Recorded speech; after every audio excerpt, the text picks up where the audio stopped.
Sound सुबह में जो है साउंड नहीं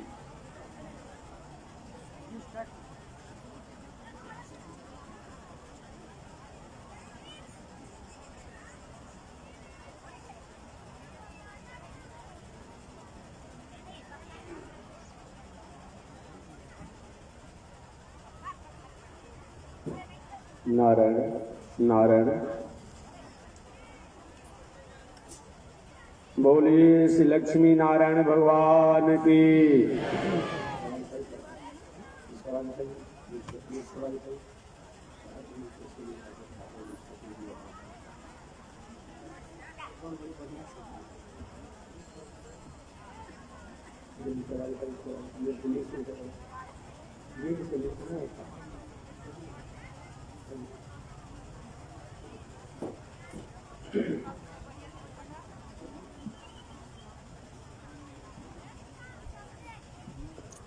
बोलिए श्री लक्ष्मी नारायण भगवान की।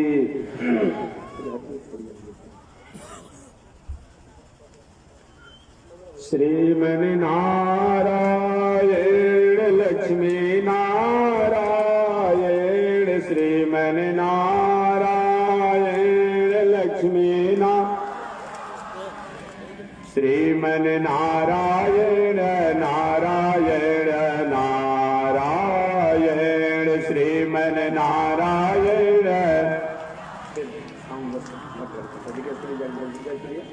श्रीमन नारायण लक्ष्मी नारायण।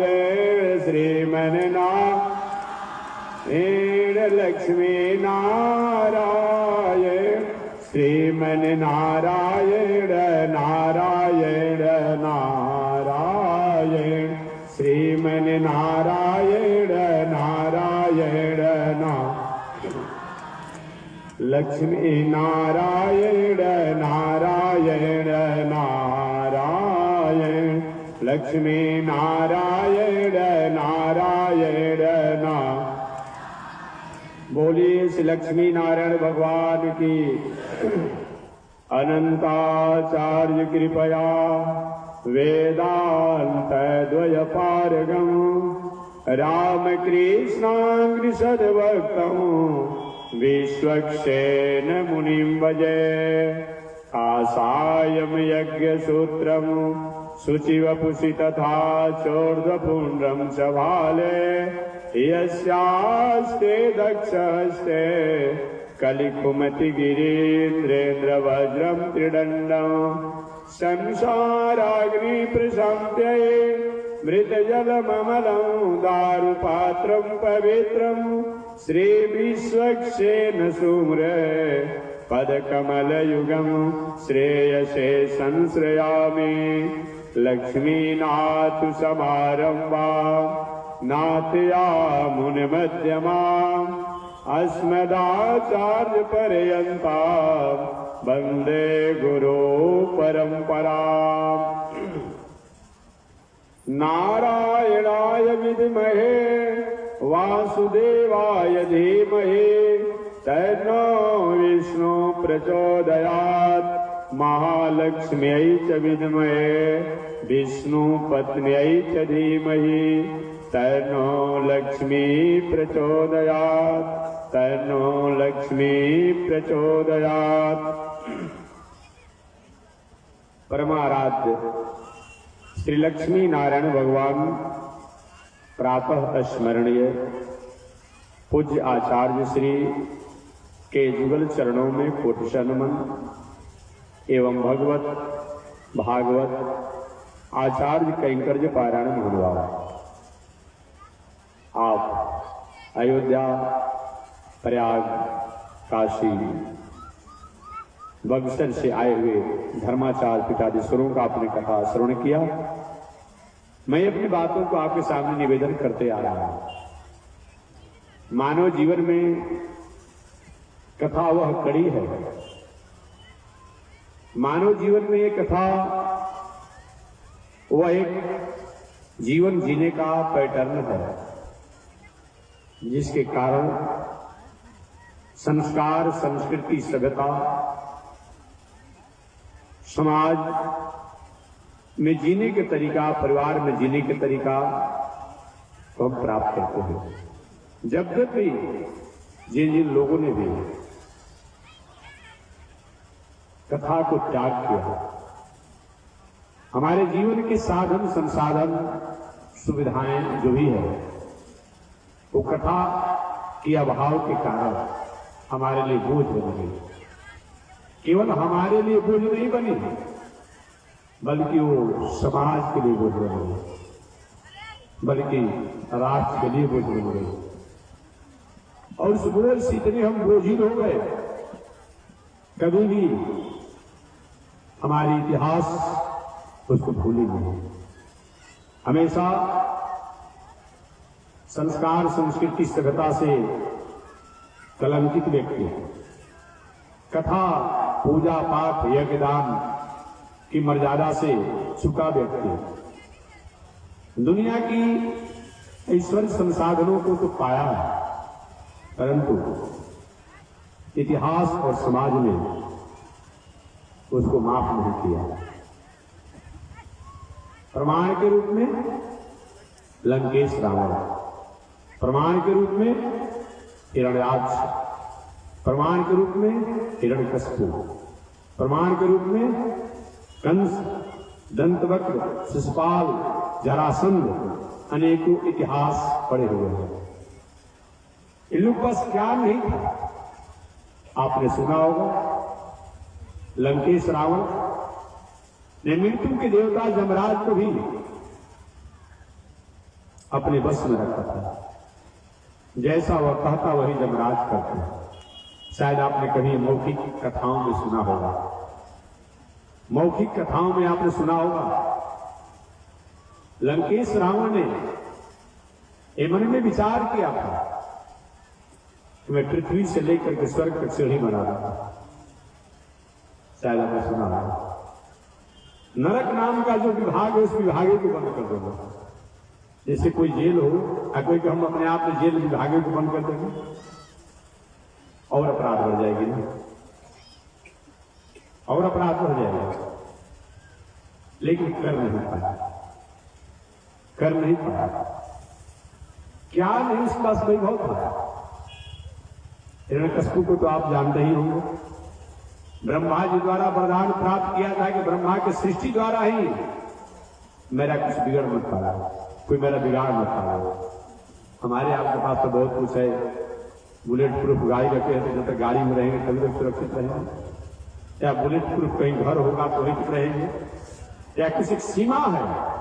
लेकिन उसने ऐसा अपना वरदान प्राप्त किया था कि ब्रह्मा की जो भी सृष्टि की व्यवस्था है, ब्रह्मा की सृष्टि का जो भी तारतम्य है, कहीं भी ब्रह्मा की सृष्टि द्वारा मेरा एक पुरुष तक, कितनी बड़ी ऊंचाई तक उनकी साधन थी, साधना संसाधन था, सुविधा थी। एक क्या मिला, क्या उसके हाथ रहा, इसका कारण क्या हुआ? कुल खानदान भी अच्छा था, चाहे लंकेश रावण की बात करें, हिरण्याक्ष हिरण्यकश्यप की बात करें, एक कुल खानदान भी कहीं अपने आप किसी से कमजोर नहीं था, पढ़ा लिखा विद्वान भी लोग थे, लेकिन इनके पास कथा का अभाव है। कथा के अभाव होने के कारण आप मालिक कैसे आकर कथा तो रावण भी कहता था, हिरण्याक्ष हिरण्यकश्यप भी कहता था, लेकिन वह कथा कथा नहीं है। इस कथा को सुनने के बाद समाज का, जगत का, राष्ट्र की कोई व्यथा बढ़े, वो कथा नहीं, वो कथा नहीं है। कथा को सुनने से राष्ट्र समाज की जो चूक है, जो भूल है, जो अज्ञानता है, जो अविवेक है, जो अस्मिता है, असहिष्णुता है अपने आप में, वो समाप्त होने का जिससे संदेश प्राप्त हो, वही कथा है। ऐसा अगर नहीं होता है, चाहे वो किसी विचार और दर्शन का हो, उसकी कथा नहीं हो सकती है, उसका एक निजी अपनी व्यक्तित्व शैली हो सकती है। कथा, धर्म, पूजा पाठ का मतलब ही होता है हमारे जीवन और जीवन के व्यवहार में किसी प्रकार के उपद्रव है, अनीति है, अनैतिकता है, ये हमेशा हमेशा के लिए त्याग होगा। और अच्छे मार्गों के हम अधिकारी होने के लिए संकल्पित हो जाए, वही कथा है, वही जग है, वही दान है, वही तीर्थ है, वही पूजा है। रावण को पढ़ा लिखा नहीं था, हिरण्याक्ष हिरण्यकश्यप को पढ़ा लिखा नहीं था, लेकिन कथा जिस शब्दों से परिभाषित होता है, कथा जिन शब्दों से बना है, कथा जिन व्याकरण की उन शब्दकोशों द्वारा अपने आप उसकी अभिव्यक्ति हुई है, वो इन लोगों में नहीं थी। कथा तो एक लुटेरा भी कथा कहता था, किसको लूटना है, कैसे छीनना है, कैसे धोखा देना है, कैसे चीटर भी करता है। क्या वही कथा हो जाएगी? कथा का मतलब है नहीं। एक अक्षरी कोश के अनुसार अगर कथा को परिभाषित किया जाए तो कम सुखम, कम आनंदम, कम सदाचारम, कम परोपकारम, कम सद आहारम, कम सद्व्यवहारम, स्थाप्यते, लाते, गृहाते, ददाते इति कथा। इन शब्दों को सुनने के बाद दिल दिमाग मन बुद्धि में प्रकार सरलता, सहजता, कोमलता, संहिता, सहानुभूति इत्यादि सदाचार, सदाहार, सद्व्यवहार की हमारे मन दिल दिमाग में स्थापना हो जाए। गलत मार्गों का त्याग हो तो सही मानी में कथा। मैं निवेदन करना चाह रहा था, यह हिरण्याक्ष कल भी मैं निवेदन किया था, वह हिरण्याक्ष हिरण्यकश्यप ने भटकाव को स्वीकार किया, और भटकाव को स्वीकार करने का फल क्या हुआ? हिरण्यकश्यप का नाम निशान भी कहीं नहीं रह पाया। लंकेश रावण ने कथा से हट करके अपने जीवन जीना चाहा, उनका कोई मतलब नहीं हुआ। इसलिए कथा मानव जीवन की वह एक अपूर्व धरोहर है, जिसके द्वारा हम अपनी खोई हुई शक्ति को, खोई हुई पुरानी बुनियादी संस्कृति को हम प्राप्त करते हैं। उसी का नाम कथा है। महर्षि वेद व्यास महाराज वेद, उपनिषद, इतिहास, पुराण की रचना कर चुके थे, फिर भी मन में खिन्नता थी, उदासी थी। नारद जी से अकस्मात व्यास जी के आश्रम पर ही मुलाकात हुई। व्यास जी ने नारद जी को प्रणाम, अभिनंदन, वंदन, संतों की जैसी एक परिपाटी मर्यादा होती है उसका पालन किया। नारद जी ने पूछा व्यास जी से, व्यास जी आप उदास प्रतीत हो रहे हैं, देखिए आप कितना भी किसी भी स्थिति में रहिए, लेकिन संत और ईश्वर के सामने कभी अपनी कमियों को छुपाइए मत। हो सकता है कई कमियों के आपने कह दिया, कभी न कभी जीवन में सुधार आने का मौका मिलेगा। और कई लोगों के यहां छुपा दीजिए। नीतिकारों ने भी कहा है, नीतिकारों ने कहा है कि कहां कहां अपनी स्थितियों को छुपाना चाहिए। आयुर्वीतम गृह छिद्रम मंत्र मैथुन भेषज दान अपमान तप, ये सब छुपाने का चीज है। अपनी आयु सबसे कहने की आवश्यकता नहीं है, जहां आवश्यकता हो वहां लिख दीजिए, कह दीजिए आयु वीतम। धन संपत्ति भी सबसे कहने की आवश्यकता नहीं है। आयुर्वीतम गृह छिद्रम, घर में किसी प्रकार की खामियां, दोष, त्रुटियां हो, या आपने किसी प्रकार के दोष, त्रुटियां, खामियां हो, लोगों से मत कहिए। लोग सुनने को तो सुन लेंगे, लेकिन सुनने के बाद ये भी आपसे दो दिन आगे बढ़ेंगे, कहेंगे तो अच्छा हो गया, बहुत बड़ा आदमी बनता था ना, ठीक हो गया, और दूसरा उनके द्वारा कुछ नहीं निकलेगा। उनसे कहकर क्या करेंगे, क्या करेंगे? इसलिए आयुर्वीतम गृह छिद्रम मंत्र मैथुन भेषज। मंत्र, मंत्र माने मंत्रणा भी होता है, मंत्र माने मंत्रणा भी होता है, मंत्र माने गोपनीय रहस्य भी होता है, और मंत्र माने वैदिक मंत्र भी होता है, गुरु मंत्र भी होता है। जो अधिकारी हो उन्हीं को ये सब चीजों को बताइए, सबको मत बताइए। आयुर्वीतम गृह छिद्रम मंत्र मैथुन, सब जानता है कि गृहस्थ आश्रम में प्रवेश करने का मतलब ये होता है आगे संतति और सृष्टि का विस्तार, लेकिन कहने का चीज नहीं है। कि हमने आगे संतति के विस्तार के लिए अमुक कार्यों को किया। वो अगर ऐसा कोई कहता है, शायद अपनी बुद्धि तो कहीं किसी बाजार में बेच दिया। यही कहूंगा, मैं क्या कह सकता हूं। मूर्ख तो आज के जमाना में कुछ कहना अच्छा होगा नहीं, इसलिए एक कहने का चीज नहीं है। आयुर्वेदम गृहचित्रम मंत्र मैथुन भेषज औषधि जुक्ति भी अपने आप सबको बताने का चीज नहीं है। दान भी सबको बताने का चीज नहीं है। जो आप दान दे दिए हैं, हमको आपने कहीं कमर होने को दे दिया तो हम कहे बहुत अच्छा भला आदमी, ठंडा में उनको से कमर होने को दे दिया। अब आप मत कीजिए कि नहीं चादर दिए तो थोड़े सा अपने आप ठंडा में बीत जाता है। अरे आप कहीं कह रहे हैं भाई, वो सब कहेंगे ना अपने आप में, आप क्यों कह रहे हैं? ऐसे कुछ लोग हैं देते हैं कम, प्रचार करते हैं, ऐसा नहीं बताया गया। आयुर्वेदम गृहचित्रम मंत्र मैथुन भेषज दान। द्रौपदी ने कभी कहा नहीं, शायद आपने कथा सुना होगा। द्रौपदी, देखिए आप जैसा देंगे, जैसा बोएंगे वैसा काटेंगे। एक व्यक्ति ने कहा कि महाराज ऐसा कुछ जरूरी है का कि जैसा बोया जाता है वैसा ही काटा जाता है? उन्होंने कहा नीति तो यही है, परंपरा तो यही है। एक व्यक्ति ने कहा नहीं महाराज, जैसा देखा जाता है कि कोई व्यक्ति बोता है बबूर और काटता है चंदन, ऐसा होता होगा। अर्थात बोले का मतलब कि नीति अन्याय अधर्म द्वारा कहीं जीवन जी रहा है, लेकिन जिस सुख शांति चैन में है, अच्छे तरीका से जीवन जीने वाला व्यक्ति वो सुख शांति चैन में है। हो सकता है कभी ऐसा किसी के लोग के साथ हो, क्योंकि जब लोग खुश रहे हैं तो कहीं न कहीं कोई बात है। देहाती भाषा में आई कोई व्यक्ति बबूर बो रहा है, चंदन काट रहा है, ऐसा होता है क्या? नहीं, हो सकता है आपने बबूर किसी ने बोया हुआ चंदन क्यों हो गया भाई? जो चंदन जो है वो भी कहीं आसपास नहीं कहीं बोया गया होगा, किसी कारण से बाढ़ में, तूफान में, आंधी में, तूफान में किसी तरह से वो बिया आ गया होगा बबूर के खेत में, बबूर के खेत में आ गया होगा। ऐसे होता नहीं है कि बबूर के पेड़ आम कहीं मिल जाता है, होता नहीं कहते बबूर के पेड़ आम मिल जाता है तो सब लोग बबूरी लगाते हैं, आम क्यों लगाया जाता है? क्यों होता है ऐसा?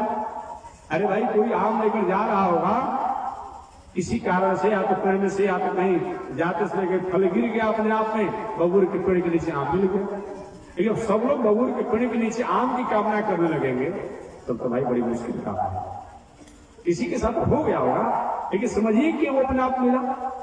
इसीलिए याद रखिए, मैं निवेदन करना चाह रहा था कि हमारी स्थितियों के अनुसार, हमारी कर्मों के अनुसार कि हम और आपको जो भी सुख और दुख प्राप्त होते हैं वो सब हमारा किया कराया और बोया हुआ है। ये कुछ जरूरी नहीं है कि अभी हम करेंगे अभी प्राप्त करेंगे, नहीं। कुछ ऐसे चीज होते हैं कि अभी बोया जाता है और उसका बाद में अपना फल होता है। कुछ ऐसा होता है कोशिश में किया जाता है तत्काल उसका फल हो जाता है। लेकिन हमारे ही अपने आप में स्थिति का, हमारे ही कर्म का, क्रिया का ही वो फल है। व्यास जी महाराज ने नारद जी से कहा, बाबा आपने मेरी खिन्नता को पहचान गई, उदासी को मेरी पहचान गई। नारद हाँ मैं तो पहचान गया। व्यास आखिर मेरी उदासी का कारण क्या है? नारद जी का, व्यास जी आप अपने द्वारा, अपने लेखनी द्वारा, अपने मन स्थिति के विचारों द्वारा जो लेखनी के रूप में आपने लिखा, समाज के लोगों को भटकने के लिए आपने मौका दिया। आपकी लेखनी द्वारा समाज के लोग भटकाव में फंस गए। अब समाज के लोग तय नहीं कर पाते हैं मेरे जीवन जीने का क्या तरीका है, कैसे मैं अपने जीवन को जीऊं। भला व्यास जी, समाज के लोग आपकी लेखनी द्वारा ये अपने जीवन जीने की कला को कहीं भूल जाए, भटक जाए और आप शांति चाहते हैं, कभी हो नहीं सकती है। व्यास जी के बाबा तो बात तो बताइए, कौन से मैंने गलती काम किया? नारद के आपने अपने ग्रंथों में, वेदों में कहीं कहीं तामसी की साधना, आराधना, जजन पूजन की बात कर दी है। आज यही इसका परिणाम है। एक ही भगवती को कोई रोट भी चढ़ा रहा है, लड्डू भी चढ़ा रहा है, पकवान भी चढ़ा रहा है। अब उसी भगवती क्या कहीं कोई लोग कहते हैं कि नहीं हमारे तो साल में मनौती है, एक बार जब तक मुर्गा नहीं बलि देंगे, बकरा बलि नहीं देंगे, कबूतर बलि नहीं देंगे, सुअर बलि नहीं देंगे तो कल्याण नहीं होगा। अरे भगवती तो वही है भाई, ऐसा क्यों हो रहा? कहीं ना कहीं तो किसी प्रमाण के ही तहत अपनी बात कहता है। ये किसका दिन है? ये व्यास जी के दिन है, ये व्यास जी के दिन है। क्योंकि लोग पूछते हैं किसी बात ऐसे प्रश्नों को लेकर के कि महात्मा जी अपने आप में ये ऐसी परंपरा से होती चली आ रही है, तो क्या इसको बंद करना? हमने क्या क्या अपने परंपरा को बनाया हमको बता दीजिए। आपके दादा कपड़ा के मकान में रहते थे, माटी के मकान में रहते थे, अब आप ईटा के बनाकर छत में रह रहे हैं, तो बाप दादा ऐसी लिखा था, ऐसी में रहा था, और पंखा से कम आपको नहीं चल रहा। काहे के अपने आप में कही कि हमारे बाप दादा की परंपरा रही, अपने आप में ये लोग माटी के मकान में रहते थे, कपड़ा में ही रहते थे, हम ही अपना पंखे लगाकर रहेंगे। ये बदल देंगे परंपरा को। मोटिया बर्किन पहनते पहनते 3-3 पीढ़ी या 7-7 पीढ़ी बीत गया। आप जो भी थोड़ा सा रुपया पैसा होता है अच्छा कपड़ा पहनते हैं, ये परंपरा छोड़िए, नहीं छोड़ दिया आपने। जो आपके अनुकूल काम हो परंपरा आपने छोड़ दिया। क्या मतलब होता है? परंपरा प्रधान नहीं होती है, शास्त्र विधि अनुसार अगर परंपरा हो तो प्रधान होती है। बात जानिएगा, परंपरा प्रधान नहीं होती है। उस काल में, उस समय, उस अवस्था, उस व्यक्ति द्वारा किस कारण से उस परंपरा को अपनाया गया। अभी जो चल रहा है इसमें क्या हमें करना चाहिए, दोनों पहलुओं पर विचार करना चाहिए। दोनों पहलू पर विचार करना चाहिए। व्यवहारिक बात नहीं करूं, कोई व्यक्ति हॉस्पिटल में हो और 5 महीना 6 महीना से बेड पर पड़ा हो, एक ही बेड पर अपने आप एक पाइप लगा है लघुशंका का, एक पैखाना का, और एक ही पाइप लगा है भोजन करने के लिए। हो सकता है साल भर के बाद वो स्वस्थ हो जाए। घरे आने के बाद कहेंगे जल्दी भाई भोजन लाओ, अब भोजन यहां मतलब ना शौचालय में ले आओ। अब पति कह रहे हद हो गया, शौचालय वाला भोजन किया जाता है? तो क्या सुनो, हम कानून मत बताओ, ये हमारी परंपरा बन गई। हम 6 महीना हॉस्पिटल में थे, ये अपने आप वहीं पर लघुशंका करते थे, वहीं पर खाना करते थे, उसी समय एक पाइप से भोजन करते थे। तो कहेगा परंपरा हमारी बन गई है। क्या वो परंपरा घर आने पर लागू होगा? अरे भाई, जब आप रोगी थे, आपका हाथ काम नहीं कर रहा था, पैर काम नहीं करता, ऑपरेशन किया गया, इसे हिलना डुलना नहीं था, उस समय आपको वो व्यवस्था किया गया था। अब उसकी आवश्यकता नहीं है, उसकी आवश्यकता नहीं है। तेज किंचित कहीं कोई ऐसी परंपरा सुनने में, दिखने में, पढ़ने में आती हो, तामसी वृत्ति, राजसी वृत्ति, ऐसे कोई वृत्तियां आती हो पूजा में, पाठ में, यजन में, यज्ञ में, दान में, वो उस काल को भी याद करिए। वो कौन ऐसी परिस्थिति होगा, विषम परिस्थिति होगा जो कैसा हो गया, लेकिन अब उसकी आवश्यकता नहीं है, आवश्यकता नहीं है। इसीलिए एक व्यक्ति ने, मैं पढ़ रहा था एक बार, लिखा कि आप पहले से भी बलि इत्यादि की परंपरा अपने आप में कहीं कहीं पूजन यजन बताया गया है। मैंने निवेदन किया कि जहां यदि किंचित किसी ऋषि या किसी शास्त्रों में ऐसी कोई बात यदि किंचित कहीं कहीं आती है तो बताया गया है जिसमें बहुत बड़ा पूरी दुनिया में सुखार ही सुखार पड़ गया था। पूरी दुनिया अन्न से, फल से अपने आप में विहीन हो गई थी। कुछ ऐसे ऋषि संत, कुछ ऐसे लोग हुए जो कि उनकी अपना जो दिनचर्या था उसको पूरा करने के लिए उस विषम परिस्थिति में उन्होंने क्या किया कि कहीं अपने आप कोई ऐसी तामसी, कोई राजसी यजन, पूजन, पूजा के साधन, उपचारों से द्वारा अपनी पूजा और अपनी स्थिति को छोड़ा है।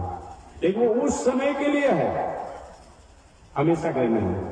रास्ते में आप जा रहे हो शौच करने के लिए, लोटा में आपने जल दिया है, बोतल में आपने जल दिया है, अचानक आपने देखा कि किसी मंदिर में आग लग गई। अब आप 4 घंटे स्नान करके जाए, रोज मंदिर का स्नान करके जाते थे। अब आपने से कैसे भाई मंदिर की आग बुझाया जाए तो जल जाएगा मंदिर। अब उसमें कुछ सोचिए मत, जो अपने आप नाली का भी पानी हो, मोरी का भी पानी हो, शौच की लोटा का भी पानी हो, उससे पहले मंदिर की आग बुझा दीजिए। बाद में पुरुषों पूजा कर दीजिएगा। लेकिन वहीं कहीं अपने आप में और बाद में कोई कहे अरे भाई चलो मंदिर नहा करके बाद उस दिन तो बिना नहाए अपने मंदिर में घुस गए, वो उस समय की बात है, वो विषम परिस्थिति की बात है, वो आगे हमेशा नियम वो लागू नहीं होगा। यही बताया गया देशे काले पात्रे च, देश काल पात्र के अनुसार दान धर्म तीर्थ व्रत की परंपरा परिपाटी बताई गई है। इसलिए यदि किंचित कभी किसी ग्रंथों में, किसी किताबों में, किसी पुस्तक में ऐसी कोई बात आती हो तो वह उस समय के लिए उस काल पर ही विचार आपको करना होगा। ये जानना उस काल पर ही विचार आपको करना होगा। व्यास जी महाराज ने अलग अलग पुराणों में कुछ ऐसी तामसी राशि विचारों को, वाक्यों को, कथन को, अनुकथन को उसमें रचना किया, जिससे समाज के लोग भटकाव की तरफ जाने लगे, अपने स्वरूप से भूलने लगे। वही बातों को नारद जी जनार्दन कहते व्यास जी आपने अपने ग्रंथों द्वारा समाज के लोगों को जीने के तरीका को छीन लिया, भरमा दिया। समाज के लोग अंतिम क्षण तक तय नहीं कर पाते हैं कि हमें क्या करना चाहिए। व्यास जी का मेरा उद्देश्य नहीं था, मेरा उद्देश्य नहीं था, मेरा उद्देश्य ये था कि यदि किंचित कोई तामसी वृत्ति में रहने वाला व्यक्ति है, कोई राजसी वृत्ति में रहने वाला व्यक्ति है, तामसी और राजसी वृत्ति से जीवन जी रहा है, उसको पहले मैं कहूंगा कि पहले अपना इसमें लगो। इसके लिए मैंने सोम जग, अश्वमेध जग, निर्मेध जग, गोमेध जग ऐसे यदि किंचित कहीं कहीं किसी ग्रंथों में, वेद वाक्यों में मैंने प्रतिपादित किया। वो अपने आप में अगर नहीं करते तो कहीं भाग जाता, भटक जाता, कहीं अलग चला जाता। मैंने सोचा पहले चलो भैया उसके अपने आप जो दिल दिमाग मन बुद्धि बैठ चुकी है उसके अनुसार मैं किसी वाक्यों को लिख दूं। लेकिन मैंने विचार किया जब इसमें आ जाएगा तो मैं कहूंगा कि सही में इसका मतलब ये नहीं होता है, इसका तात्पर्य ये नहीं होता है। लेकिन लोगों ने मेरे ग्रंथों के प्रमाण मान करके और उसी के अनुसार अपना जीवन जीने का एक तरीका ही अपना लिया। ये तो गलत बात है। लेट फीस क्यों दिया जाता है? लेट फीस क्यों होता है? अब तो होता होगा नहीं होता होगा, या किसी प्रकार कोई कारण या कोई होता होगा तो कोई आपने किया तो अलग से अपना कोई समय से नहीं किया, या बिजली का बिल जमा करना है, व्यवहारिक बात में बताना तो क्यों होता है कि चलो भाई समय से आपने नहीं किया तो इतना के साथ आप जल्द। लेकिन इसका मतलब ये नहीं कि हमेशा विद्यार्थी क्या करे या जो भी कोई ऐसी अपनी बात हो तो रोज वह समय के अपने आप में अतिक्रमण के बाद ही वो अपने आप हमेशा वो जमा करते रहे, ये तो अपराध हो जाएगा, ये तो दंड हो जाएगा। लेट फीस इसीलिए है कि कहीं किसी कारण में किसी कार्यों से हम फंस गए थे, हमारी व्यवस्था थी, अतः देर हो गया, अतः मैं अपने फीस के साथ लेट फीस भी दे रहा हूँ। लेकिन हमेशा लेट फीस का एक मास्टर साहब तो 5 वर्ष के क्या लेट फीस ले लीजिए और हमको लेटे आने का परमिशन दे दीजिए, ऐसा क्यों होता है? ये थोड़ी व्यवस्था है? नहीं नहीं, ये व्यवस्था नहीं है। आज दुनिया के लोग इसी विकल्प को ढूंढते हैं, आज दुनिया के लोग इसी विकल्प को ढूंढते हैं अपने आप में। वह धर्म होना चाहिए, वह व्यवहार होना चाहिए जिसके द्वारा अपने आप में हम धार्मिक भी कहलाते। किसी संत महात्मा विद्वान को गुरु पुरोहित भी बना लेते। हम जो मांस खाते हैं, शराब पीते हैं, वेश्यावृत्ति करते हैं, जुआखोरी करते हैं, गलत मार्ग में रहते हैं, उसका कम से कम छूटता नहीं। यही धर्म है। ऐसे धर्म से क्या मतलब है? अन्य क्षेत्रे कृतम पापम तीर्थ क्षेत्रे विनश्यति, अतीर्थ क्षेत्रे कृतम पापम वज्र लेको भवति। अनजान में हमारे द्वारा कोई ऐसा हो जाता है बोल तो कहीं संत महात्मा तीर्थ व्रत शास्त्रों को कहीं अवलोकन करने से, शास्त्रों को अवलोकन करने से, शास्त्रों की परिज्ञान होने से, शास्त्रों की अपने आप निधिध्यासन करने से, शास्त्रों की तरफ अवलंबन करने से, उनको धारण करने से, स्वीकार करने से वो समाप्त होता है। अन्य क्षेत्रे कृतम पापम तीर्थ क्षेत्रे विनश्यति, और तीर्थ क्षेत्रे कृतम पापम वज्र लेको भवति। लेकिन जानकर बार बार हमारे द्वारा कोई अत्याचार अपराध होता रहे, उसका एकमात्र उपाय है उस दंड को भोगना, दंड को भोगना, दूसरा कोई उपाय नहीं। ये बताया। इस तरह विचार करते हुए हमारे व्यास जी महाराज ने कहा कि मेरा तो लक्ष्य यही था कि समाज के लोग जो पहले से अपना बहुत समय से अपना दिल दिमाग मन बुद्धि को तामसी और राजसी वृत्ति में लगा चुके हैं, उनको पहले मैं अपने तरफ लाऊं, ला कर बता दूंगा ऐसा करना उपयुक्त नहीं है। लेकिन लोगों ने मेरे ग्रंथों को प्रमाण दे करके और हमेशा हमेशा के लिए तामसी राजसी स्थितियों में अपने जीवन को जीने लगे। ये मेरा लक्ष्य नहीं था नारद जी, मेरा लक्ष्य नहीं था। आगे व्यास जी ने पूछा, महाराज वो उपाय बता दीजिए। और तो हो गया, मेरी द्वारा गलती हो चुकी है, हमको ऐसा नहीं करना चाहता था, अपने ग्रंथों में ऐसे चीजों का अनुमोदन नहीं करना चाहता था, लेकिन तो गलती हो गई, अब क्या करना चाहिए? नारद ने कहा कि प्रायश्चित कीजिए। जब तक प्रायश्चित नहीं करेंगे व्यास जी, आपका दिल दिमाग मन बुद्धि शांत नहीं होगा।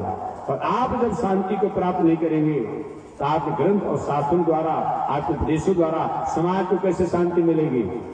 व्यास जी ने कहा कितना प्रायश्चित और कैसा प्रायश्चित और कब तक प्रायश्चित, ये भी तो बता दीजिए। कितना प्रायश्चित, कैसा प्रायश्चित और कब तक प्रायश्चित करेंगे? नारी का जैसा दोष, जैसा अपराध, जैसा जुर्म, उसके अनुसार प्रायश्चित। रास्ते में जाने वाला व्यक्ति कहीं किसी के खेत में से एक मुट्ठी फसल कहीं कबाड़ लेगा तो उसको फांसी की सजा नहीं होगी, उनको कुछ जुर्माना लगा दिया जाएगा, 100, 200, 500, 1000 रुपया। और आइंदा ऐसा काम नहीं करना चाहिए, ये बहुत बड़ा दोष है, बहुत बड़ा दोष है। और वही कोई व्यक्ति अपने आप दिन दहाड़े कहीं जाकर किसी एक अपने आप में कहीं नाले में जाकर कहीं जाकर के और किसी व्यक्ति के साथ बहुत बड़ा अपराध कर दे तो कानूनी प्रक्रिया बनती है कि अधिक से अधिक कड़ा से कड़ा उसको सजा होना चाहिए। जैसा दोष वैसा दंड, ये बताया। जैसा दोष हो वैसा दंड होता है।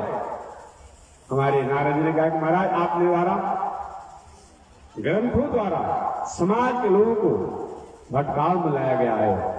आप एक ऐसे पवित्र ग्रंथों की रचना करिए जिससे समाज के लोग अपने भटकाव से पुनः वापस की तरफ आ जाए, वापसी हो जाए और नव जीवन को प्राप्त करें। आगे नारद जी ने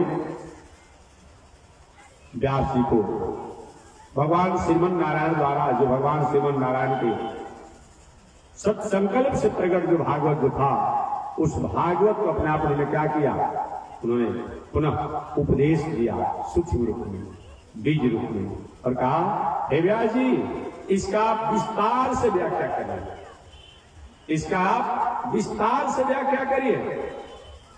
वही नारद जी ने व्यास जी को जो श्रीमद् भागवत जो भगवान श्रीमन नारायण के श्वास द्वारा प्रकट हुआ, भगवान श्रीमन नारायण द्वारा प्राप्त हुआ, जो कि ब्रह्मा जी ने कभी इसको जाना, ब्रह्मा जी ने कभी अपने पुत्र सनक, सनंदन, सनातन इत्यादि को जनाया।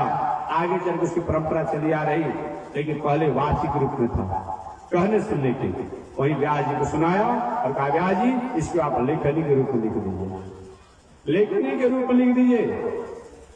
नारद जी की आज्ञा को प्राप्त करके व्यास जी से कैसे ग्रंथों की रचना करूं, व्यास जी ने गणेश जी की सहायता से संक्षिप्त सुना रहा है।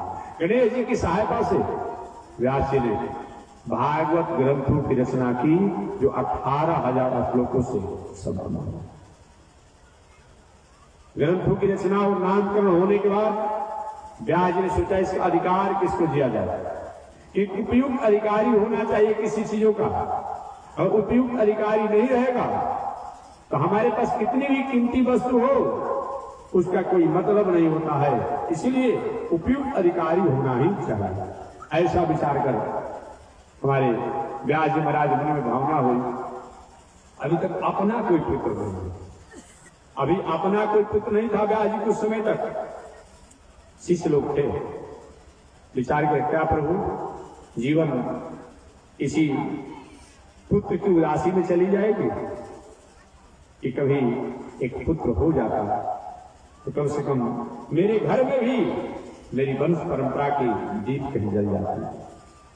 कैसे ही जीवन रहेगा? सच्ची प्रेम से अगर हम प्रार्थना करते हैं तो प्रार्थना के स्वामी जो परमात्मा है, प्रार्थना के स्वामी जो प्रभु है, हमारी सबसे प्रार्थना को स्वीकार करते हैं। लेकिन प्रार्थना भी युक्ति युक्त होना चाहिए। नीति युक्त होना चाहिए।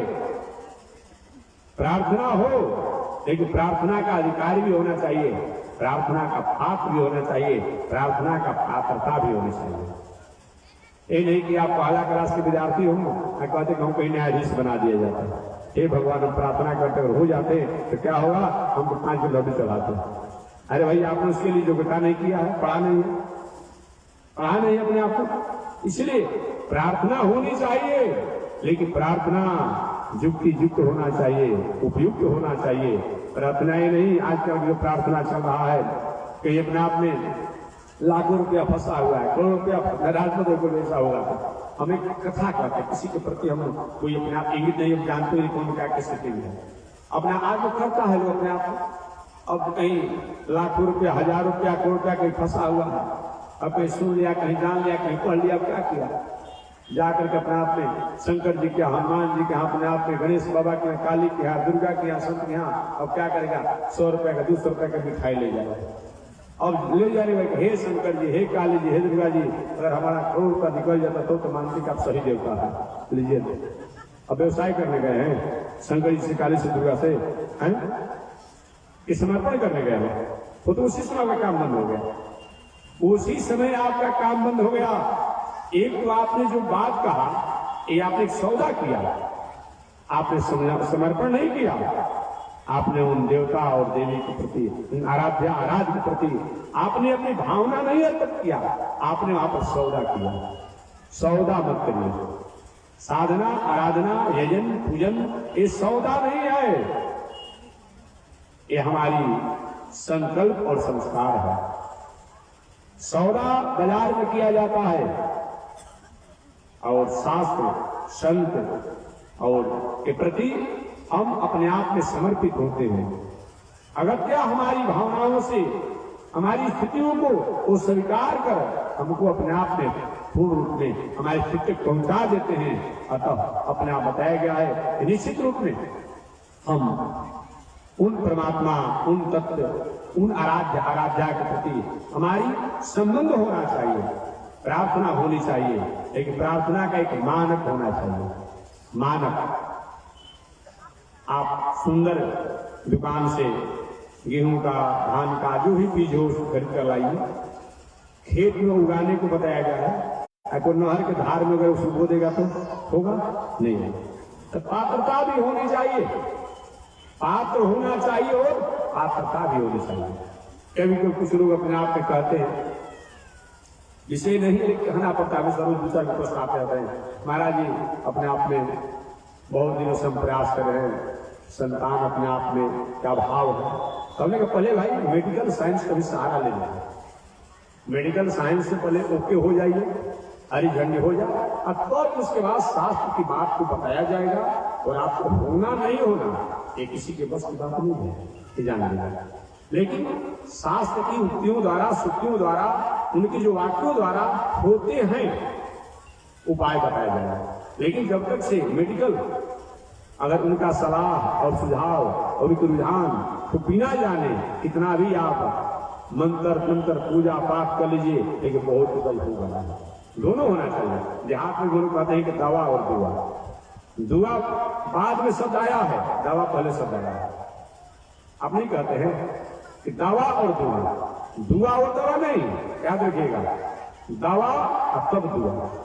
इसीलिए मेडिकल साइंस से भी अपने आप में जो होना चाहिए वो भी आपकी स्थिति होनी चाहिए, ये बताया गया। और ऐसा नहीं होता है केवल दुआ ही रहेगा तो बहुत मुकाम तक आप पहुंचने में सफल नहीं होंगे। एक बार मैं निवेदन करना चाह रहा था, हमारे पूज्य गुरुदेव स्वामी जी महाराज थे गंगा किनारे।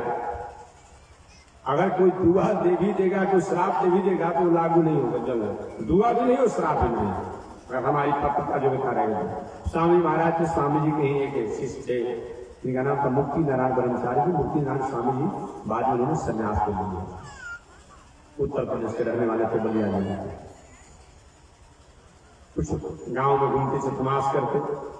कभी कभी मानस में लिखा हुआ है, कौन व्यक्ति ऐसा है जो प्रभुता को पाकर के अहंकार में चोर नहीं होना चाहता। भगवान और गुरु को भी कभी कभी अपने आप में वो अपने से कहीं समाज आता है तो थोड़ी सी अपने आप में ओछ ही दिखना चाहता है, हो जाता है कहीं ऐसे। अब किसी ने कहा बहाबाही में कुछ ऐसा दो चार लोग ऐसे होंगे इर्द गिर्द में रहने वालों कि स्वामी जी आप त्रिदंडी स्वामी से भी आगे हो गए अपने आप में, उनसे भी शक्ति आप कैसे हो, उनको कम से कम समझाना चाहता था। ऐसा बोलना एक तरह से तुम हमारे साथ अपराध कर रहे हो, धर्म की शास्त्र संस्कृति को अपने आप में तुम एक तरह से कलंकित कर रहे हो, ऐसा तुम्हारे द्वारा बात नहीं होना चाहिए। गुरु तो गुरु होता है, और उसमें भी स्वामी जी का तुलना अपने आप तो हमसे किया, लेकिन वो भी सुन ले। अच्छा वो एक वही पर एक अपने आप दूसरे को कह के देखिए स्वामी जी ऐसा बात आपके द्वारा सुनना उपयुक्त नहीं हुआ, अब उसको श्राप दे दिया कि जाओ अपने आप में तुम किस भाषा में कहें कि संतान से विहीन हो जाओ, वो श्राप दिया उसको अपने आप में। और हुआ क्या, वो व्यक्ति को अपने आप में श्राप दिया, उसको संतान अपना 3 संतान हो गए समय से।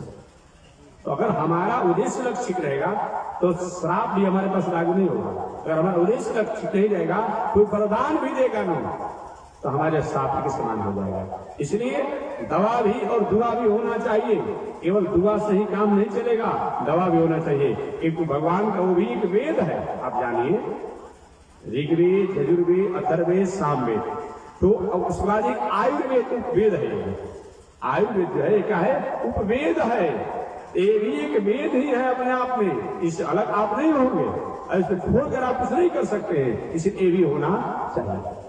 मैं निवेदन करना चाह रहा था, हमारे नारद जी महाराज ने कहा व्यास जी आप पवित्र ग्रंथों की रचना करें जो समाज के लोग अपने मुकाम तक पहुंच सकें।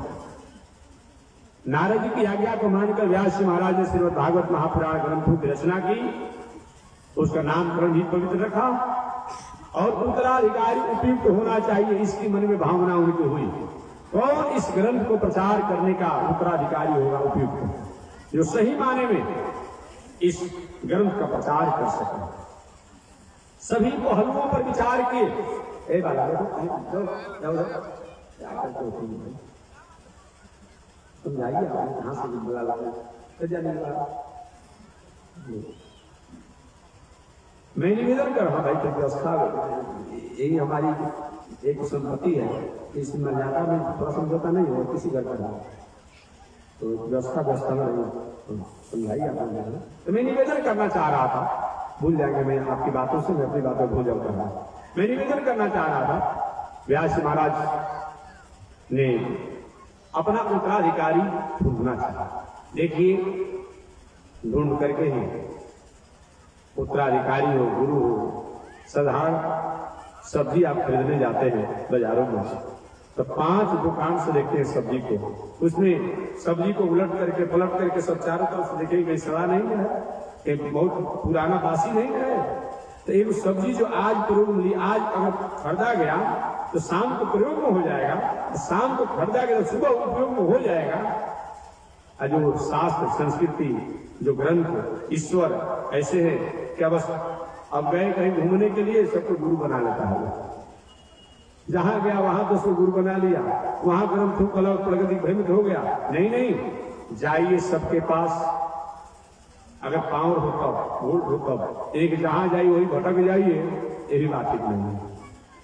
अगर वोट हो तब अपने आप हम जाएंगे, वहां का रिफाइनीकरण विशुद्धिकरण जो शुद्ध चीज होगा वो हम ग्रहण करेंगे, लेकिन खराब चीजों को छोड़ देंगे।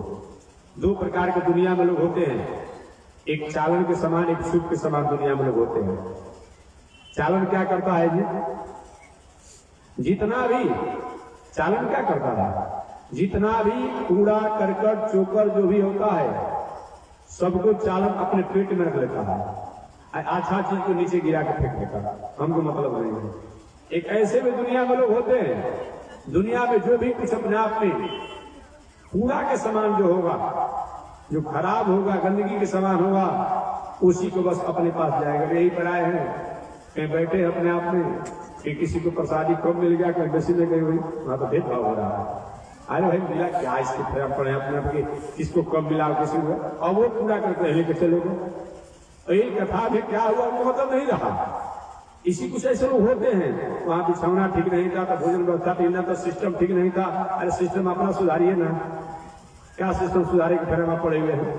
कुछ ऐसे लोग होते हैं जो भी चीज होता है उसका जितना कूड़ा करकट होता है वही अपने पेट में रख लेंगे, अच्छा चीज को वही छोड़ देते हैं अपने आप में। एक आपने सूप देखा होगा, सूप क्या करता है जी, जितना भी कूड़ा करकट भूसा जो भी होता है अपने आप में वो फटक करके बाहर फेंक देता है, हमको जरूरत नहीं है। और अच्छा चीज को चावल हो गेहूं जो भी हो अपने पेट में रख लेता है। अच्छे लोग ऐसे होते हैं वहां किसी प्रकार की जैसे त्रुटि हो, दोष हो, अमुक हो, उसको तो अपने आप दिमाग में बैठाते ही नहीं है। जो वहां का अच्छा चीज होता है वो अपने पास ग्रहण कर लेते हैं। यही होना चाहिए, यही होना चाहिए। हमारे व्यास जी महाराज ने विचार किया किसको अपना उत्तराधिकारी बनाएं। सबसे प्रथम बात आई कि देवताओं में देव और सृष्टि के प्रथम जो पितामह ब्रह्मा है, इन्हीं को ही मैं अपने भागवत ग्रंथों का उत्तराधिकारी बनाऊं, ये सोच करके व्यास जी महाराज कैसे इनको क्या देना उपयुक्त रहेगा। व्यास जी के मन में भावना आई कि मैंने सुना है, मैंने जाना है, मैंने ऋषियों द्वारा संतों द्वारा जाना है, सुना है, समझा है कि ब्रह्मा जी कभी कभी पद प्रतिष्ठा मान सम्मान की गरिमा को खो देते हैं, भूल जाते हैं, और कभी कभी भगवान से भी अपने को उनसे तुलना करने लगते हैं। इतना ही नहीं, कभी कभी ब्रह्मा जी अपने पद प्रतिष्ठा मान सम्मान में आकर के कभी कभी संस्कार संस्कृति को भी तिलांजलि दे करके और भटकाव में चले जाते हैं। अतः इस भागवत जो परमहंसों की जो संहिता है इसके अधिकारी नहीं है। आपने सुना होगा ब्रह्मा जी सृष्टि के प्रारंभ में जब 10 ऋषियों की जब सृष्टि की ब्रह्मा जी, उन 10 ऋषियों की सृष्टि के समय ब्रह्मा जी ने क्या किया, मरीचि, अत्रि, पुलह, कर्तु, वशिष्ठ, भृगु इत्यादि प्रवृत्ति के ऋषियों की रचना की, अपने आप में सृष्टि की। नारद जी भी 10 ऋषियों की सृष्टि में ही आते हैं। ब्रह्मा जी के छाया से कर्दम ऋषि हुए, ब्रह्मा जी के हृदय से छाती से धर्म प्रकट हुआ, ब्रह्मा जी के पीठ से अधर्म प्रकट हुआ।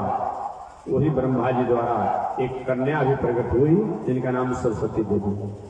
सरस्वती देवी के प्रकट होने के बाद जब वह सरस्वती विवाह के योग्य हुई, ब्रह्मा जी न जाने किस स्थिति में जाकर खो गए।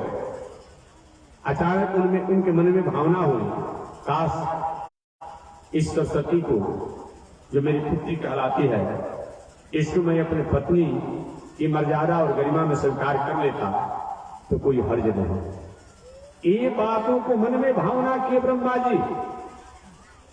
इस बातों को जब मरीचि, अत्रि, पुलह इत्यादि ऋषियों को जब पता चला कि मेरे पिताजी की बुद्धि कहां चली गई, किस भटकाव में चली गई, आए लोग आकर के आज जो पिताजी नाक कट जाएगी, कहीं हमको दिखाने लायक नहीं रहेंगे, आपके द्वारा ऐसी अपत्ति हो जाएगी। तो ये विचार आपकी भावना कैसी हुई?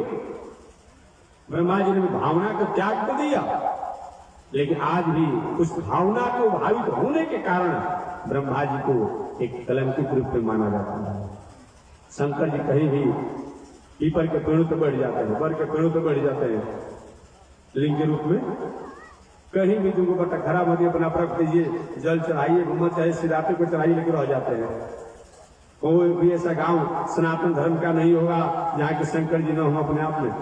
लेकिन ब्रह्मा जी अब बड़ा बड़ा भले मूर्ति कहीं बनने लगा, मंत्र द्वारा भले पूजा की जाती है, लेकिन ब्रह्मा जी की बहुत मूर्ति और मंदिर नहीं बनाई जाती है। ये ब्रह्मा द्वारा एक चुप हुआ था, उसी के चलते अपने आप में आज भी उस स्थिति को हम नहीं प्राप्त करते हैं। ऐसा क्यों हुआ, ब्रह्मा जी में ऐसी भावना क्यों आई, ये भी जाने अपने आप में। तो मैं एक दिन पढ़ रहा था, कभी कभी किसी के प्रति हमारी जो बहुत बड़ा उन्माद भरी प्रमाद भरी जो उलाहनाएं होती है, वो भी हमारे लिए कभी कभी हमारे वह जीवन के लिए वह कहीं भयावह हो जाता। एक बार गरुड़ जी कहीं अपने सौजाती अंशनी के साथ मोहित हो गए थे, मोहित हो गए थे हंसनी के साथ। एक अन्य पुराण में कथा है, हंसनी के पर मोहित हो गए थे। ब्रह्मा जी इस घटना को देखो बड़ी खुशी की है, वाह ये भगवान का दूध फैलाता है गरुड़, आज कैसा फंसा हुआ है। अचानक गरुड़ को अपने स्वरूप ज्ञान, अरे क्या हो रहा है। तो गरुड़ जी ने श्राप दिए, ब्रह्मा जी मैं तो पंछी हूं, मैं अपने सो जाती है, ये मेरा अपने आप में हमारी स्थिति है। धर्म कर्म नियम कानून देवता ऋषि और मानव के लिए है, पशु पंछी पर थोड़ा नियम लागू होता है। जो तोता अपनी माता द्वारा जन्म लेता है, वही तोता अपनी माता से संतति के विस्तार की अपने आप में क्रिया में लग जाता है, वो देखा जाता है। जो पशु अपने आप अपनी माता द्वारा जन्म लेते हैं, वही अपनी माता के प्रति अपने आप में आगे सृष्टि विस्तार में लग जाते हैं। ये पशुओं पर थोड़ा नियम लागू होता है, ये तो मनुष्यों पर, ऋषियों पर, देवताओं पर लागू होता है अपने आप में, ये बताया गया है। वही गरुड़ जी ने ब्रह्मा जी, पितामह मैं तो किसी कारण से भटका हुआ, तो आपको हमको सचेत करना चाहिए, लेकिन आपने मेरा उपहास किया, तो जाइए एक समय ऐसा आएगा कि आप अपने ही संतति के प्रति अपने आप की बुद्धि हो जाएगी और आपके समाज में अपकीर्ति होगी। वही गरुड़ जी के श्राप के कारण ब्रह्मा जी को अपने पुत्री पर आसक्त हुए और आज समाज में कलंकित हुए। आज तो नया नया धर्म पर रोज हमेशा कहते रहते हैं, क्यों कहना नहीं हमारा है, इस पर विचार भी कीजिए आप लोग। आए तो देखा जा रहा है बहुत बड़े बड़े अपने आप में अमुक राज ऋषि जी आए हैं, जो ऋषि जी आए हैं, नाम कहने में थोड़ा सा उलझन की विवादी बात हो जाती है, मैं नहीं कहना चाहता हूँ। अब क्या है, महाराज जी के 10 कन्याएं का 16 वर्ष की ज्योति जो है वहीं उनको नहवाएगी, वहीं खिलाएगी, वहीं भोजन बनाएगी, वहीं उनको शयन बिछाएगी, उनकी सेवा करेगी। ऐसे महात्मा को, ऐसे जो बने हुए हैं राज ऋषि, उनको कहीं फांसी पर दे दिया जाए तो दंड कमी है। ऐसे को कहीं फांसी पर भी चढ़ा दिया जाए तभी अपने आप में वह दंड कम ही है। वो बार बार मर करके आए, उनको दंड अपराध फांसी पर चढ़ाया जाए तब कुछ हो सकता है दंड। एक धर्म है, एक संस्कृति है। मैं तो निवेदन करता हूँ, उससे अच्छा है तो मेरे को विवाह करो और विवाह करके अपने आप जीवन जियो, कोई अपराध नहीं है। लेकिन ये जो तुम अपने आप समाज को भ्रमित कर रहे हो और समाज की संस्कृति को जो तुम भ्रष्ट कर रहे हो, ये बात ठीक नहीं है, ये बात ठीक नहीं है। इसीलिए मैं निवेदन करना चाहूंगा, ऐसा कहीं समाज में कहीं अपने आप हो रहा हो, ऐसा कोई अपने आप संत वेश में हो, संत परिवेश में हो, या ऐसा कोई भी ऐसा अपने आप में तांत्रिक जादूगर टोना इत्यादि करने वाला हो, थोड़ा सा अपने बुद्धि विवेक का प्रयोग कीजिए। और नहीं करते हैं, आप समझेंगे, आपका काम समझेंगे। लेकिन याद रखिए, ब्रह्मा जैसे कहा जाता है कहीं कोई बातों में, आप ब्रह्मा है क्या, हम लोग कहते हैं, लेकिन इससे तुलना करते हैं, ब्रह्मा है क्या, ब्रह्मा माने बुद्धि के देवता। जब बुद्धि के देवता ब्रह्मा भी दिग्भ्रमित हो सकते हैं, थोड़ा सा सहवास के चलते पुत्री के प्रति उनकी विमोहित हो गए। ऐसे संसार में ऐसे घूमने फिरने वाले जो अपने को जो राज ऋषि कहलाकर गलत मार्ग में घूमने वाले हैं, क्या वो व्यक्ति बिना भटके और बिना किसी प्रकार के गलत मार्ग आचरण से रहेगा? वो भले आप देखे या न देखें, जाने न जाने, लेकिन निश्चित रूप में संस्कार संस्कृति को कहीं न कहीं उसके द्वारा कलंकित हो रहा है। उस पर विचार और ध्यान देना चाहिए। ऐसा अगर नहीं करते हैं, नहीं समझते हैं, तो दोष आपका भी है, आप महानुभाव का भी दोष है, इस समाज का भी दोष है। ऐसे लोग को आप मनोबल बढ़ाते हैं, ये अच्छी बात नहीं है। ब्रह्मा जी अपने आप में पश्चाताप अफसोस किए, अफसोस के ब्रह्मा जी इसी बातों को याद करके व्यास जी ने ब्रह्मा जी को भागवत ग्रंथों का उत्तराधिकारी नहीं बनाया, इनको पांव पर टर्ने नहीं देंगे। बारी बारी सब पर विचार किए उन्होंने, भूत भावन शंकर जी को दे दी, ये तो त्रिदेव में आते हैं। व्यास जी विचार के जो भूत भावन शंकर जी हैं, ये तो अखंड है सही माने में, लेकिन ये भगवान के चिंतन ध्यान में इतने लगे रहते हैं, इनका समय कहाँ है अपने आप में। रात दिन उन्हीं के समाधि सत्यानंद के अखंड विनाशी में ही लगे रहते हैं। अतः ये भी सही माने में वैसा प्रचार नहीं कर पाएंगे। हुआ कि देवताओं के राजा इंद्र को दे दिया जाए इस भागवत का प्रचार करने के लिए, हुआ कि देवताओं के राजा इंद्र तो ठीक है, लेकिन ये भी कभी कभी पद प्रतिष्ठा प्रभुता को पा करके किसी की बेटी, किसी के बहू, किसी की माता, किसी की पत्नी, किसी घोड़ा, किसी के जंगली पदार्थों को अपहरित कर लेते हैं और किसी के साथ कलंकित आचरण का करते हैं। अतः भी उपयुक्त नहीं। तब हुआ कि ऋषियों में श्रेष्ठ जो महर्षि राम भृगु राम है, भृगु जी को दे दिया जाए। बहुत उच्च कोटि के संत ऋषि हैं अपने आप में। व्यास ने विचार किया भृगु जी अच्छे तो हैं, लेकिन भृगु जी कभी कभी अपने स्वरूप को भूल जाते हैं। परीक्षा लेने के जब लिए गए भृगु जी तो भगवान के छाती पर लात मार दिए। ये भी अपने आप नहीं, ये भी भागवत का अधिकारी नहीं है। तो हुआ कि अपने आप संतों में महासंत दुर्वासा ऋषि को दे दिया जाए। दुर्वासा ऋषि को, एक तो बहुत उच्च कोटि के संत हैं, त्यागी हैं। व्यास ने विचार किया दुर्वासा जी संत तो हैं, त्यागी भी हैं, सदाचारी भी हैं, लेकिन दुर्वासा जी में थोड़ी सी एक बात है, थोड़ी सी कोई चूक हो जाता है, किसी गलती होती है तो उसको विनाश होने का श्राप दे देते हैं, लेकिन नाकी पर श्राप रहता है। अरे भाई कोई गलती किया, डांट कर दिए, फटकार कर दिए, किसी बोल दीजिए अपने आप में, और उसके अपना विनाश के लिए अपने आप ऐसा करते हैं। कितने अपने आप जन्मों के कर्मों के अनुसार ये मानव शरीर प्राप्त हुआ है और ऐसे जीवन को आप समाप्त कर देते हैं। आपने कथा नहीं सुना होगा, जदुवंश के विनाश का कारण अगर कोई हुआ दुर्वासा ऋषि हुए। कथा कभी आपने भागवत पढ़े होंगे विस्तार से या महाभारत पढ़िएगा। और रघुवंश के भी कहीं अपने आप वंश की कहीं अपने आप में ह्रास का कोई कारण हुआ तो दुर्वासा ऋषि ही हुए। वाल्मीकि रामायण के उत्तरकांड में आप पढ़ लीजिएगा।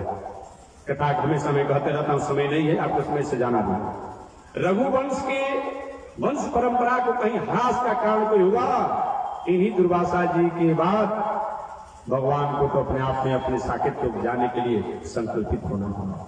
इन्हीं दुर्वासा ऋषि के कारण तो लक्ष्मण जी को भगवान श्री राम द्वारा अपने आप में निष्कासित होकर होने को करके और जाकर गुप्तार घाट में डूबना पड़ा। कथा वाल्मीकि रामायण उत्तरकांड में विस्तार से है। कहते नहीं दुर्वासा जी संत तो हैं, लेकिन नाकी को श्राप रहता है दुनिया को जय और क्षय करने के लिए, अतः भी अधिकारी नहीं। अब हुआ कहता गुरु जी को दे दे, नारद जी को, नारद जी को दे दे, मेरे गुरु भी है, इन्हीं के द्वारा मैंने आत्म प्रबोध को प्राप्त किया है। व्यास ने विचार किया कि गुरु जी ठीक तो है, विद्वान भी है, भक्त भी है, दुनिया में घूमते रहते हैं, लेकिन कभी कभी ये भी अपने आप में क्या होता है, किसी प्रकार के विषम परिस्थितियों में फंस करके अब भगवान को भी छोड़ते नहीं, गाली गलौज कर देते हैं।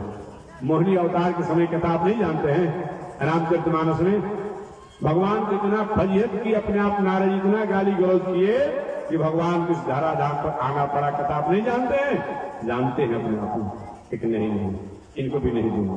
अब कौन हो, मन में भावना हुई, हे प्रभु एक तो पुत्र हो जाए, एक पुत्र हो जाए, ऐसी सच्ची प्रार्थना करके व्यास जी महाराज उनकी पत्नी ने किया और भगवान उनकी प्रार्थना को सुन लिया और आगे व्यास जी अपनी तपस्या साधना में लग गए। तो शेष चर्चा अगले दिन समय मिलेगा मैं करूंगा कि व्यास जी की सच्ची प्रार्थना द्वारा उनके पुत्र सुखदेव जी किस तरह से धराधाम पर आए, ये शेष चर्चा अगले दिन। आज इसी के साथ वाणी विराम। एक बार भगवान का नाम ले, आगे परमात्मा के जैसे थे। श्रीमन नारायण लक्ष्मी नारायण, श्रीमन नारायण लक्ष्मी श्रीमन नारायण नारायण नारायण, श्रीमन नारायण नारायण नारायण। आग लगी आकाश में बरसन लगे अंगारो, आकाश में बरसन लगे। संत नहीं होते जग में तो जल मरता संसार, संत नहीं होते जग में तो जल मरता संसार। श्रीमन नारायण नारायण नारायण, श्रीमन नारायण नारायण नारायण। तने देखी रघुनाथ जी हमारे ओरिया, तने देखी रघुनाथ जी हमारे ओर। बगसर में आके रवा तरका के मरने, बगसर में आ रवा तरका के मर। गौतम नारी अहिल्या के तरनी, गौतम नारी अहिल्या के तन देखी रघुनाथ जी हमारे ओरिया, तने देखी रघुनाथ जी हमारे और श्रीमन नारायण नारायण नारायण लक्ष्मी नारायण नारायण नारायण लक्ष्मी नारायण नारायण नारायण। बोलिए श्री लक्ष्मी नारायण भगवान की। हरि ओम। शांति शांति शांति। बोलिए जियो स्वामी जी महाराज की जय। जियो स्वामी जी महाराज की जय। बंद कर दीजिए स्वामी जी। ओम चंद्रमा मनसो जात जगो सूरजो जायत श्रोत्राद्वायुष प्राण समुखादग्निरजायत श्रीशते लक्ष्मी शवत्न्यावहोरात्रे पार्श्वे नक्षत्राणि रूपमस्मिनौ व्यातम् ईश्वरिकाणा मोमयि घाड़ सर्वलोकं मयि घाड़। लक्ष्मी नारायण भगवान की। भास्कर भगवान रामानुजाचार्य स्वामी जी महाराज की। विश्वबंध जगदाचार्य श्री दंडी स्वामी जी महाराज की। हरि ओम। शांति शांति शांति।